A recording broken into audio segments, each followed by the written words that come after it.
अब बात करते हैं हम लोग पैमाने के प्रतिफल की। अजीब लगता है थोड़ा सुनकर के पैमाना का प्रतिफल का क्या मतलब है। बहुत आसान चीज है, इसको इंग्लिश में बोलते हैं रिटर्न्स टू स्केल। देखो, जैसे मान लो कि कोई एक किसान है। कितना है? एक किसान। ठीक। और आपके पास 1 बीघा जमीन है। कितनी है? 1 बीघा। तो अगर ये मान लें कि आप ऐसी स्थिति में 1 कुंटल क्या गेहूं का उत्पादन कर पा रहे हो, ये मान लेते हैं। ठीक, मान लिया ऐसा दिया गया है। गणित क्या बताती है? गणित ये कहती है कि अगर एक किसान है और 1 बीघा जमीन है और 1 कुंटल गेहूं हो रहा है, तो अगर आप 2 किसान 2 बीघा जमीन लेकर के आओगे तो कितने कुंटल गेहूं हो जाएगा? तो आप में से कई लोग बोल देंगे 2 और बोल करके खुश हो जाएंगे, है ना। तो होगा ये कि अगर एक, सुनने में भी सही लग रहा है कि एक किसान है 1 बीघा जमीन पर काम कर रहा था तो उसने अपना 1 कुंटल बना दिया। अब 2 बीघा हो गए तो एक पहला वाला जैसे कर रहा था वैसा ही करता रहा और दूसरा जो 1 बीघा था उस पर दूसरा इंसान काम करता रहा। दोनों ने मिलकर के काम किया तो 1 बीघा का मिलकर के 2 बीघा हो गया। लेकिन ये जो चीज है ना, ये इसका मतलब क्या हुआ कि आपने जिस अनुपात में आगतों को बढ़ाया, तो देखो 1 से 2 आगत ये हो गई, 1 से ये वाली आगत 2 हो गई, यानी कि जितने भी आगत हैं, जितने भी इंपुट्स हैं, उन सभी को सेम प्रपोर्शन में बढ़ाया, समानुपात में बढ़ाया। तो क्या हुआ? तो जो आपका उत्पादन था वो भी उसी अनुपात में बढ़ गया। देखा? अच्छा, तो अब एक बात तो ये सोचो सबसे पहले कि क्या आप सभी आगतों को शॉर्ट रन में, अल्पकाल में बढ़ा सकते हो, परिवर्तन कर सकते हो? नहीं कर सकते हो, क्योंकि शॉर्ट रन की डेफिनेशन ही क्या थी, परिभाषा ही ये थी कि आप सभी आगतों को कम से कम कुछ एक आगत तो ऐसी होगी जिसको आप परिवर्तित नहीं कर पाओगे। और डिफाइन हम ऐसे करते हैं कि कम से कम एक आगत ऐसी होगी जिसको आप परिवर्तित नहीं कर पाओगे, वही शॉर्ट रन है। यहां पे तो हमारी 2 आगतें थी, मैं दोनों को परिवर्तित कर दिया। तो ये कब संभव है? ये सिर्फ और सिर्फ दीर्घकाल में संभव है, लॉन्ग रन में संभव है। तो पहली बात तो आप ये समझ लो कि अगर आप सारे ही इनपुट्स में चेंजेस कर रहे हो, सारे में तो बदल दिया, देखो इसको भी 2 गुना कर दिया, इसको भी 2 गुना कर दिया, और यहां पर हमारा जो आउटपुट है, जो निर्गत है, वो भी 2 गुना हो गया। तो 2 गुना हो गया। ये हमें गणित में कक्षा 8 की गणित में, हम लोग कक्षा 7 और 8 की गणित में इस तरह का काम करते थे कि 11 मजदूर एक काम को इतने दिन में पूरा करते हैं, तो 22 मजदूर उसी काम को आधे दिन में कर देंगे, है ना। क्योंकि हम लोग वहां पर एग्जैक्टली सेम प्रोपोर्शन में चीजों को माना करते हैं। इसको हम लोग क्या बोला करते हैं? इस तरह के उत्पादन फलन को हम लोग बोलते हैं कि पैमाने के स्थिर प्रतिफल को दर्शाता है। पैमाने के स्थिर प्रतिफल का मतलब क्या हुआ? देखो, पैमाने का मतलब क्या हुआ कि एक इंसान और 1 बीघा जमीन थी, अब उसी को आपने 10 इंसान और 10 बीघा में कर दिया, तो पैमाना आपने 10 गुना बड़ा कर दिया। ठीक, उसी पैमाने पर आप 10 गुना आगे पहुंच गए सारे ही इनपुट्स में, तो आउटपुट भी आपका 10 ही गुना हुआ। तो अगर वो आउटपुट यानी निर्गत भी उतना ही हुआ तो स्थिर प्रतिफल है, मतलब आप जितने गुना बढ़ा दोगे उतना ही गुना बढ़ता जाएगा।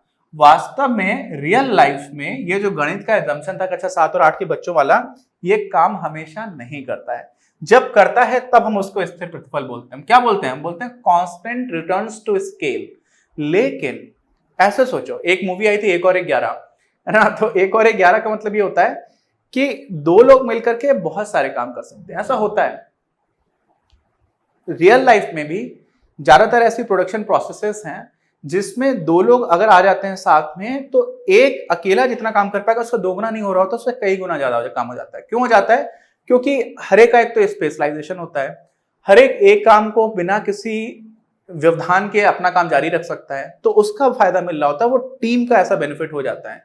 ठीक है, तो होता क्या है, आमतौर पर एक लेवल आप देखोगे तो उसमें ऐसा होगा कि अगर आपने समानुपातिक वृद्धि की है, जैसे यहां पर ये था सभी आगतों में समानुपातिक वृद्धि हुई, और यह दीर्घकाल में ही संभव है। उत्पादन फलन पैमाने के स्थिर प्रतिफल को दर्शाता है। कब?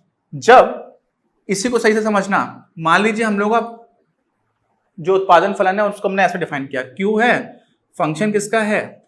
L का है और K का है, ऐसे हम लोगों ने बात की थी। अब मान लो आपने क्या किया, L और K की जगह 2 गुना कर दिया, 2L कर दिया और 2K कर दिया, यानी कि 2 गुना आपने लेबर लगा दिया और 2 गुना कैपिटल लगा दिया। और अब अगर आपको 2Q मिल जाता है तब हम ये बात बोलेंगे, समझ, एकदम सिंपल समझो। आपने क्या किया, जो क्यू था यानी कि जो भी आपका निर्गत था वो फंक्शन किसका है, लेबर का है और कैपिटल का है, श्रम का है और पूंजी का है। अब आपने 2 गुना श्रम को भी कर दिया, 2 गुना पूंजी को भी कर दिया, और अगर आपको 2 गुना ही मिल रहा है क्या, निर्गत आउटपुट, तब आपका ये उत्पादन फलन जो है वो स्थिर प्रतिफल को दर्शाता है। लेकिन मैंने बताया कि 1 और 1 11 वाली भी चीज चलती है, तो क्या हो सकता है, तो ये हो सकता है कि जो Q है, अगर आपने ये फंक्शन L और K का है, लेकिन इसकी जगह आपने क्या किया, अगर आपने 2L यानी कि 2 लेबर और 2 कैपिटल लगा दिया, तो हो सकता है ये 4Q हो जाए, हो सकता है ये 5Q हो जाए, ऐसा भी हो सकता है। रियल लाइफ में गणित, जो कक्षा की गणित थी वो उसको बोल छोड़ जाइए, वो हम लोग कांस्टेंट रिटर्न को ही मान करके काम किया करते थे। लेकिन यहाँ पर समझो, अगर ये 4Q हो गया तो मतलब क्या हुआ, मतलब इसी को ठीक से देखना, ये 2 है, ये कुछ गुना था, 2 गुना किया था ना, 2 गुना नहीं करते, इस बार हम टी गुना कर देते हैं, टी गुना, टी कोई भी संख्या हो सकती है, एक वेरिएबल है, एक अचर है, एक चर है, अचर नहीं है चर है, तो टी गुना अगर आप कर दोगे तो टी टाइम्स एल कर दिया आपने, टी टाइम्स आपने के कर दिया। इसमें कई लोग टी और के देकर के घबरा जाते हैं, कोई घबराने की जरूरत नहीं भाई, आपने 2 गुना किया था तो यहां पर आपको 2 से ज्यादा गुना मिल रहा था, तो यहां पर वास्तव में कैसे लिखोगे आप, टी टाइम्स क्यू, अगर ये एकदम बराबर हो जाए तब तो ये वही वाली बात लिखी हुई है जो यहां पर लिखी हुई है, ये तो कांस्टेंट रिटर्न्स टू स्केल की बात है। यहां पर क्या हो रहा है, यहां पर आपका आउटपुट जो है वो ज्यादा हो गया। अगर आउटपुट ज्यादा हो गया तो हम लोग इसको बोल देते हैं, क्या बोल देते हैं, IRS। IRS मतलब इंडियन रेवेन्यू सर्विस, अपने आज सिविल सर्विसेज में क्वालिफाई करके लोग जाते हैं, और अमेरिका में भी एक IRS नाम की सर्विस बहुत फेमस है, उसको बोलते हैं इंटरनल रेवेन्यू सर्विस, ऐसा कुछ बोलते हैं।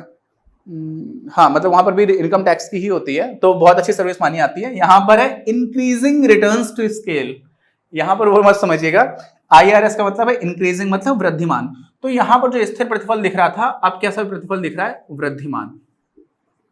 वृद्धिमान समझ रहे हैं कि हो क्या रहा है, आपने 1 लेबर और 1 बीघा जमीन पर 1 कुंटल का उत्पादन किया, लेकिन 2 लेबर अगर आपने लगा दिए और 2 बीघा जमीन है, तो अब वो दोनों लेबर कुछ अच्छे सामंजस्य के साथ काम कर रहे हैं, तो 2 कुंटल नहीं हो रहा है, 2 से ज्यादा हो जा रहा है। कितना ज्यादा होगा उसकी बात नहीं करते हैं, 2 से ज्यादा हो रहा है। ये 4 मैंने एक सिर्फ उदाहरण दिया है, जरूरी नहीं 4 हो, 4 भी हो सकता है, 3 भी हो सकता है, 2.5 भी हो सकता है, 2.1 भी हो सकता है, 5 भी हो सकता है, 2 से ज्यादा होगा। तो अगर 2 से ज्यादा है तो हम लोग उसको क्या बोल देते हैं, तब उस केस में जो उत्पादन फलन है वो पैमाने के वृद्धिमान प्रतिफल को दर्शाएगा। किसको, वृद्धिमान प्रतिफल को।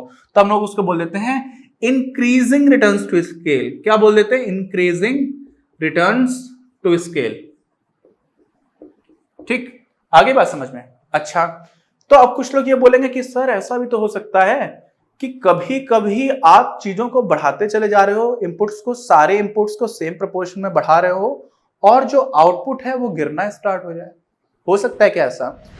यहां पर आप ये समझ लो कि F of T L and T के, इसका मतलब क्या हुआ कि आपने टी गुना एल कर दिया, लेबर कर दिया, और टी ही गुना के कर दिया है।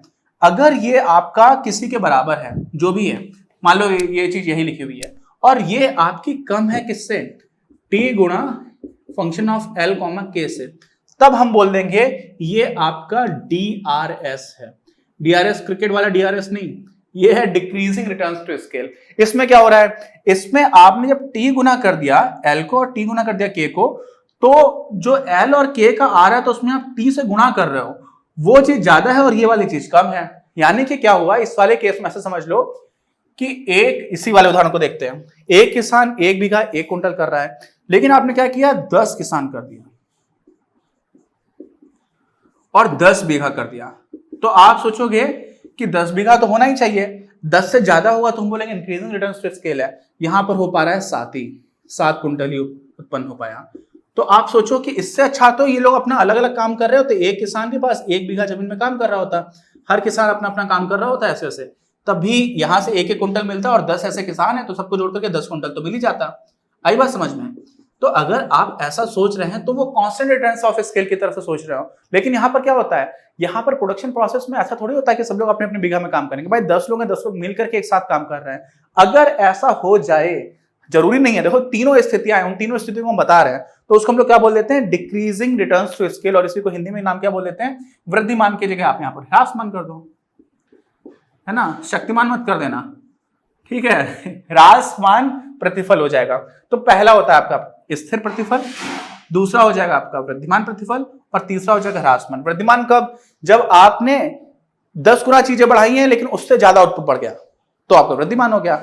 10 गुना आपने चीजें बढ़ाई लेकिन 5 ही गुना बढ़ पाया तो आपका ह्रासमान हो गया। 10 गुना चीजें बढ़ाई, चीजों का मतलब क्या? आगतों को, इनपुट्स को, और 10 ही गुना बढ़ा तो हम लोग उसको बोल देंगे स्थिर प्रतिफल है, कांस्टेंट रिटर्न्स टू स्केल। तो ये बहुत ही सिंपल चीज थी। इसके नोट्स आपको प्रॉपर्ली मिल जाएंगे, मैंने आपको यहाँ पर समझाने के लिए लिखा हुआ है, ठीक है। जैसे ये फंक्शन है, ऐसे लिखा जाता है। अब ये गणित में ऐसे क्यों लिखा जाता है आप इसको समझा दूंगा मैं आपको आगे कभी, और नहीं भी लिखोगे तो भी चलेगा, नॉट नेसेसरली आप ऐसे लिखो। आप सिंपल लिख दो कि अगर आगतों में समानुपातिक वृद्धि करने पर जितनी आपने वृद्धि की है उतने ही गुना अगर निर्गत बढ़ जाता है तो स्थिर है, उससे ज्यादा बढ़ जाता है तो वृद्धिमान है, और उससे कम बढ़ जाता है तो जो उत्पादन फलन है वो ह्रासमान प्रतिफल को दर्शाता है। बस हो गया, ठीक।